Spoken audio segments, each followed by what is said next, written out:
बात बाढ़ और बारिश की। उत्तर प्रदेश की खास तौर पर अगर बात करें तो 24 जिले ऐसे जो इस वक्त बुरी तरह से बाढ़ की चपेट में हैं। गंगा हो, यमुना हो, तमाम नदियां उफान पर हैं और जिसकी मार शहर शहर, गांव गांव पर पड़ रही है। सबसे पहले हम बात संगम नगरी प्रयागराज की कर लेते हैं, जहां पर गंगा और यमुना दोनों ही नदियों के पानी ने कहर बरपा रखा है। कई इलाके ऐसे हैं जो पूरी तरह से पानी में डूबे हुए हैं। हजारों लोग बाढ़ की चपेट में हैं। हालात इतने खराब हो गए हैं कि खाने पीने तक की मुश्किलें आ रही हैं।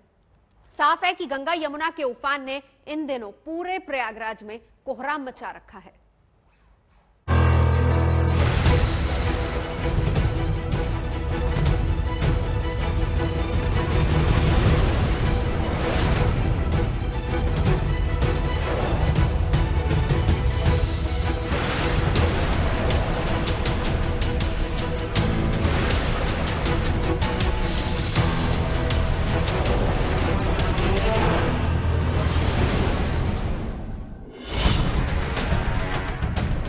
डूब गई है गलियां,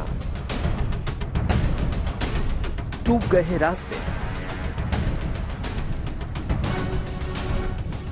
पहली मंजिल तक मकान डूबे,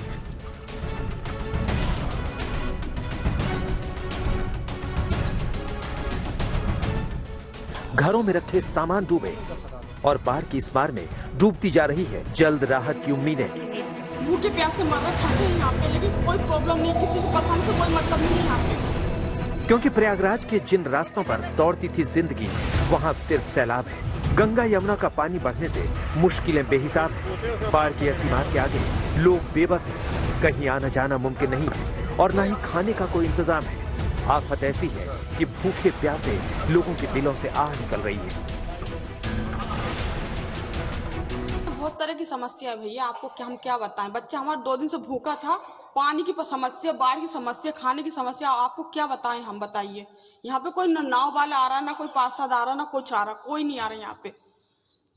ठीक है, कोई हमें पूछता तक नहीं है हमें यहाँ पे आके कि आप फंसे हैं यहाँ पे, आप क्या खा रहे बच्चे के साथ, क्या पी रहे, कैसे जिंदा हैं, बताइए।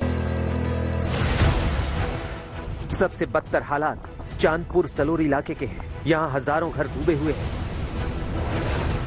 सलोरी के कैलाशपुरी मोहल्ले में हर ओर बस पानी ही पानी है। यहाँ ज्यादातर प्रतियोगी छात्र रहते हैं। बाढ़ की वजह से इलाका खाली कर दिया है और सामान निकालने के लिए एनडीआरएफ से गुहार लगा रहे हैं। पानी से रूम डूब गया है और पानी बहुत तेजी से बढ़ रहा है। इस वजह से हम लोग अपना सामान निकालने के लिए यहाँ पे आए हुए हैं एनडीआरएफ के पास।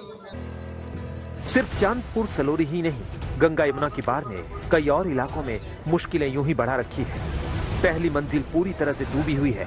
मकान की ऊपरी मंजिल लोगों की शरण स्थली बन गई है। इलाके में नाव के जरिए लोगों तक पानी की बोतलें और खाने के पैकेट बांटे जा रहे हैं। बाढ़ की मार के बीच दोहरी आफत उन लोगों के लिए है जिसके घरों में कोई बीमार पड़ा है। 3 जगह जो है महिलाएं जो है मतलब बीमार थी, उनको ले आके जो है हॉस्पिटल में एडमिट कराना। 2-3 दिन पहले, मतलब 3 दिन पहले हम लोग ले आके एडमिट कराए उनको। मतलब काफी बीमार थी। अब चारों तरफ पानी लगने की वजह से कोई साधन वहाँ नहीं जा पा रहा था। फिर हम अपने बोट से गए, उनको लेके आए, ले आके उनका इलाज मुहैया कराए। प्रयागराज में आई जबरदस्त बाढ़ में बर्बादी की अलग अलग तस्वीरें सामने आ रही हैं। प्रशासन इसी कोशिश में लगा है कि सैलाब के संकट के बीच किसी तरह लोगों तक मदद पहुंचाई जा सके। लोगों की सुरक्षा के लिए हम लोगों ने पहले से ही ड्यूटियां लगा रखी हैं कि कोई भी आदमी अगर उसको बाहर निकलना है तो उसको समय से निकाल लिया जाए और जो शिविर बने हैं, शरणार्थी शिविर हैं, वहाँ पर ला करके उनको रखा जाए और उनके घरों की सुरक्षा के लिए हमारी पेट्रोल टीम लगी है। सरकार भी संगम नगरी पर आई इस मुसीबत पर नजर बनाए हुए है। खुद डिप्टी सीएम केशव प्रसाद मौर्य ने प्रयागराज के बाढ़ प्रभावित इलाकों का हवाई सर्वे कर हालात का जायजा लिया। अधिकारियों के साथ बैठक की और भरोसा दिलाया कि गंगा कॉरिडोर बनने के बाद प्रयागराज के लोगों को ऐसी बाढ़ से जूझना नहीं पड़ेगा।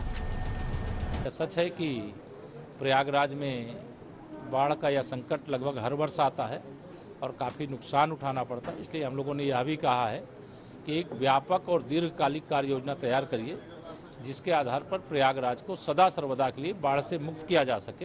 बाकी गंगा मैया की कृपा बनी रहे, ये हम लोग अपेक्षा करते हैं। लेकिन ये बात तो भविष्य की है। मुसीबत आज प्रयागराज को बाढ़ के रूप में घेरे हुए है। डरे सहमे लोग गंगा यमुना में पानी घटने के लिए ईश्वर से प्रार्थना कर रहे हैं। शायद वहां ही कुछ सुनवाई हो।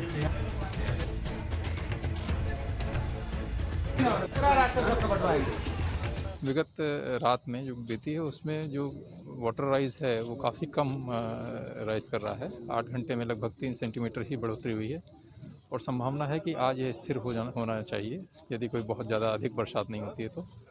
और मुझे लगता है कि आज शाम से नहीं तो कल सुबह से इसमें थोड़ा सा सुधार आने की आवश्यकता है। प्रयागराज में गंगा यमुना में पानी बढ़ने की रफ्तार तो घटी है, लेकिन बाढ़ की ये मुसीबत अभी कम होती नहीं दिख रही है, क्योंकि गले तक भरे पानी को उतरने में काफी वक्त लगेगा। प्रयागराज से पंकज श्रीवास्तव के साथ आज तक ब्यूरो।